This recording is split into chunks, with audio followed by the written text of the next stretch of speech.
to another video. Now, I'm currently in Oregon at the moment for obvious reasons, but no matter what state you live in, you probably need a daily driver. You probably go to work like I do, and you probably just need something to get you from A to B. So today I've got the best daily drivers under $10,000. We've had a lot of craziness. We've had a new series going on at the channel. I've been traveling again for obvious reasons and been very busy. So I'm going back to a good old-fashioned, the common, spelled incorrectly, quokka, just a common, average, everyday video. Of course, common is spelled with an I. No, with COMMIN, yeah, with an I instead of an O. So, just good. The first car on this list, now, there are some newer ones. Like I said, it's very hard to balance the worthiness of cars depending on how old they are, just because, the older ones tend to be more reliable than newer ones.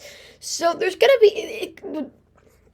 What I'm trying to get out and say in way too many words is the age of the vehicles will fluctuate. There's no specific different thing because these are just the best cars, not in a time period just under $10,000. The first one is the Volvo S60 Big Wide. This is the thing I love about Volvo and their sedan architecture. Every car company has kind of their architecture. Think of the Chrysler K or Cloud cars. Each car brand kind of has their own version or style of sedan that they like to do. Toyota likes to do short, but wide and comfortable. Volvo loves to do wide. I mean, they make very, very, very wide sedans with, shorter lengths and then with great, just the positioning of the seats and everything like that. And I really love Volvo's architecture that they use here. Again, the back of it, it's smiling like a Camry, which is always nice. It's a little flat. It's a little flat and boring, but come on, it's fine. The interior is great. You have a digital gauge cluster, you have a screen, you have a steering wheel, just all nice things in this interior. That black leather, and then, of course, your seating positions down there. Everything holds up in these vehicles really well. I mean, you can't tell me that doesn't look good. Now, I know there's a classic saying, if it's black, send it back. I do not like black interiors. I think they look tacky and awful, and they're just a bad, staple of what the car industry is, which is not better or just more, air quotes, aesthetic. But I think this looks more classy than it does nice, right? You got the silver there with the cool little design. Not too much of a hump in the footwell there. Just overall a very nice vehicle. And then, of course, you have your floating dashboard design. A lot of people, when they sit, viewing photos on the internet is very different from being in the car in person. And a lot of people think that, this is straight up and down. No, almost the entire car is slanted forward, even in the way that you sit.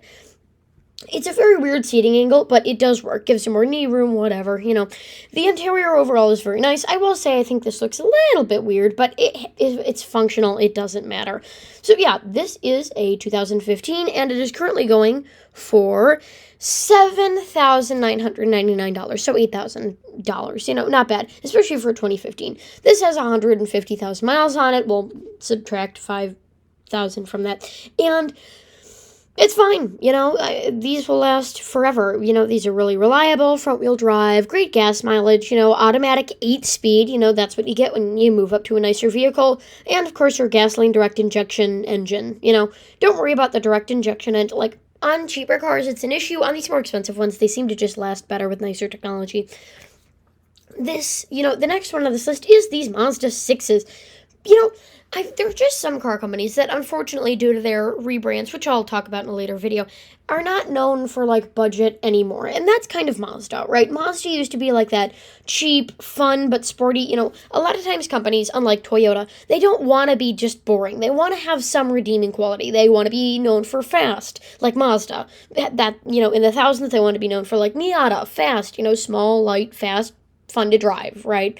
Now they want to be known for more luxury, and they did that with the rebrand in 2014 when they updated most of their vehicles to this classic, beautiful, I will admit, Mazda design that we've seen ever since then. And due to this redesign, a lot of people just assume that these aren't really affordable anymore, which I very much disagree with that. These cars are still amazing. So this has the cloth interior. Remember, when you're buying a nicer car, which Mazda is, you are going to have to sacrifice some things to get a newer car. This is the newest car on the list at 2016, which is not bad.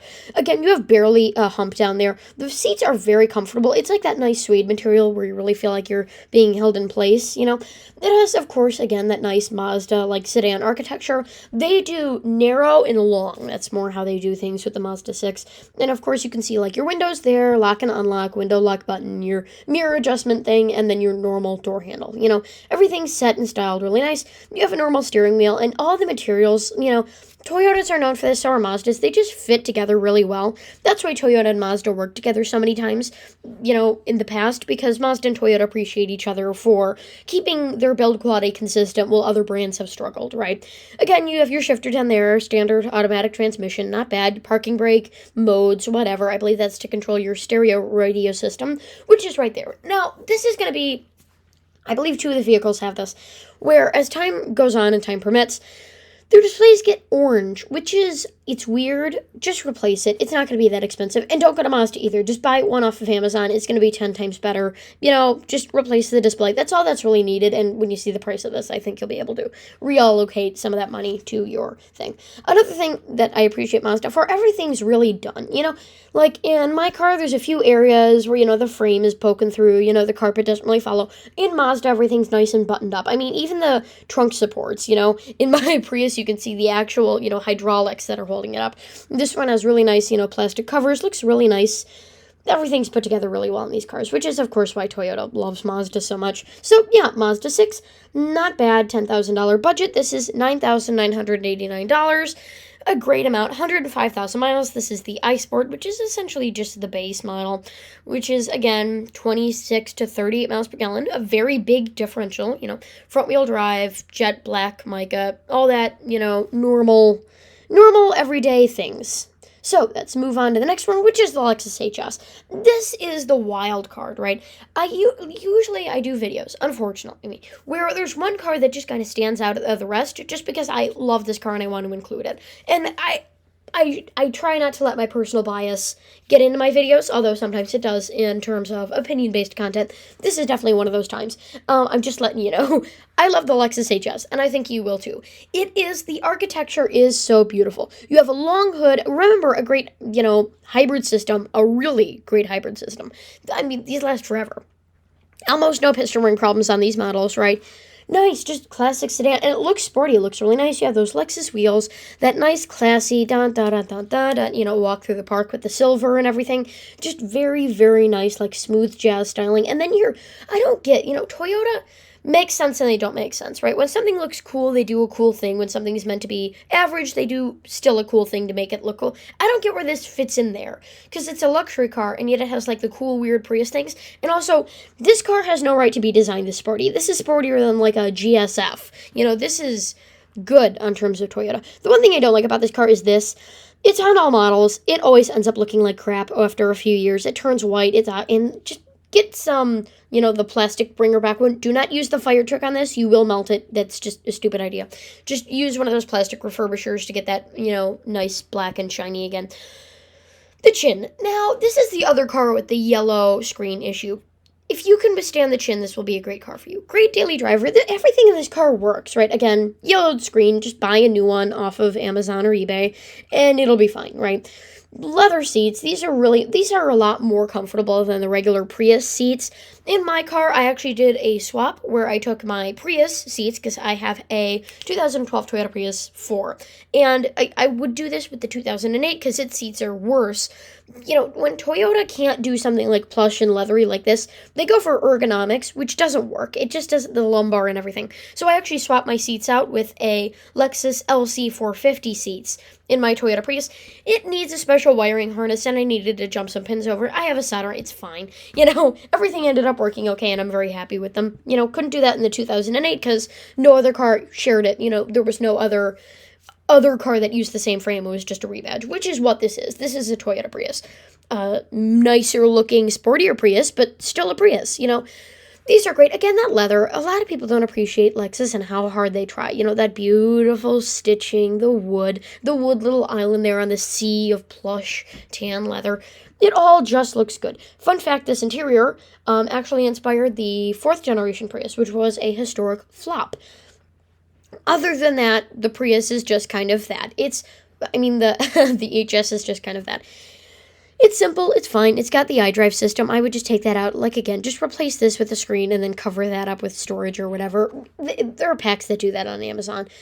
Again, very nice car. If you can find one of these, they're great. Again, if you can withstand the chin. The next car is probably the one that I would most likely buy, besides the last one. These Accords, I don't give enough credit to the Accord. It is truly where the Camry is at. This is an Accord hybrid from 2015. This is probably the best one on the list in terms of what you're getting for what you're paying. You're getting a hybrid, which is already better than regular cars. You're getting a car 2015. That's 9 years old. And compared to, like, the build quality we've been seeing, that's a good, amount to get a used car. And it's one of the top trim levels, the EXL. You've got, leather, everything, the screens. And Honda's interiors may be weird, but they are functional. You have two screens here, a touchscreen, and then your little, like, weird... Wait, is that a touchscreen? Honda, you're giving me a headache. Again, the back seat is just very nice. It's like this, like, old Cadillac, New York, or what? I forgot. And it's got, like, this wall of leather. That's kind of what this is. Just a very nice classic sedan. And then, of course, again, you've got your leather armrest. Everything's really nice in this vehicle. Just nice. And then black carpet. I don't like the black carpet. My car has gray carpet. Like, people think that black carpet hides things. It doesn't. When you get mud on it, it sticks out like a sore thumb. Gray or floor mats are better, right? So I would definitely get some floor mats for this car. But other than that, this car is in great condition, which is why I would say this is worth a little bit more than it was listed for, just because in the condition that it's in. So you have two touch screens. That just doesn't make sense, because that's so recessed. But there's no controller anywhere. So it has to be touchscreen. Two touchscreens. Or maybe, yeah, that's not a touchscreen. That's just a regular screen, and you control it somehow. And, of course, you've got the Earth Dream Honda hybrid system, because, why not? And then, of course, your heated seat controls, high and low. So, pretty standard. Then you have your power. This is another thing I don't like. If you're going to give me a compartment, Honda, give me the full compartment. Don't do this. We don't need this here. Put the aux, like, on the radio. Make it like one of those little flip out things like the JVC radio. Do that, right? And the power outlet can be somewhere under the... It doesn't need to be right here. Right, Honda? Thank you very much. Power button, red, sporty as always. Digital gauge cluster. Well, analog, but also kind of digital. A mix. Blends the two nicely, like a hybrid does, between the engine. Just nice blend of analog and digital controls. Nice shiny piano black steering wheel, your touchscreen, and I'm guessing, I think this controls the thing, which is a shitty control, but it's Honda. So yeah, great. This one is remember, one of the newest cars on the list. $9,500, not bad. 195,000 miles. You can get another 200,000 miles out of it easily. These hybrid systems are amazing. And the last car on this list is the 2008 Toyota Camry Hybrid Base. This car seems like it would be awful, but I love this generation of Camry. I love the 6th generation of Camry. It's my favorite generation of Camry, but it has piston ring and knocking engine problems, which means it's not a very good car to own. But the hybrids had a better, more improved hybrid system, of course, out of the Prius. What other car would they take it from? Which means it's super reliable, it's super great, and I'll just explain to you why I love this generation so much. Like, why is this generation important? The wheels, they're beautiful, they look great. The front of the car just looks so bulbous and cute with those, 3-stage headlights with a blue tint for some reason. Blue tint? Why not? Just so weird. The side of the car, it's really long and really wide and chunky. It's just really nice to sit in. The taillights, everything is stylized. It all looks really, really nice, and it feels nice to drive, right? If these cars didn't have the worst engines, they'd be so good, and this one has the hybrid synergy drive. The wheels, these alloy wheels, I don't know what it is with these alloy wheels. The other day, I was walking, to I think it was a supermarket or something in Oregon, because, not in Florida where you have to drive everywhere. And I saw one of these, and it was, again, like a 2000s, and it was miraculous. And I didn't even think it had been replaced. No brake dust, no nothing, like some brake dust. But it hadn't rusted. I don't know what it is with Toyota and these alloy wheels. They just seem to be indestructible on the Camry. I don't know what it is.